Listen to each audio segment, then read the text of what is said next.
Ene buroti mwena wa Ruiru kaunti-ini ya Kiambu ni moritio gukorwo na uigiririki hari gutangikira giko kiria kirauma nyumba iria makite.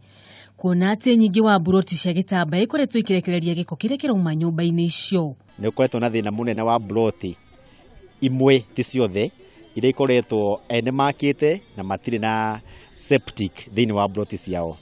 Tutigwitikira siwa kana sewage waste ikorwo ikirutwo nja wa buroti yaku ne tondu yauma thini wa buroti yaku iroka guthukiria andu barabara na ikarehera andu mirimu. Murugamiriri wa wadi wa Biashara Elijah Njoroge ni augite aria megukomborithia endia a njohi buroti-ini ciao ni igutwika cia kuhingwo na thutha ucio mathukuru.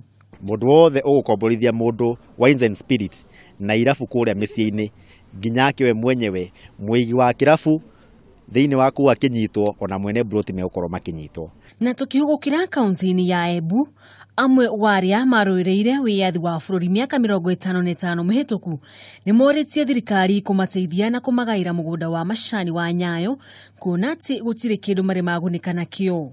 Ningetaka Maumau wapewe eka moja huko kwa msitu, maana hiyo ni sisi tulifanya hiyo kazi wakati wa ubeberu na sio majani ya mtu. Kuringana na Nefat Jero kugairwo mugundo uyu ni njira imwe ya kumatuga kuona ciraniro iria meragirwo itire ciatuika cia gukinyanira. Handu-ini ha Kameme TV, ritwa riakwa ni Wanjugu wa Washira.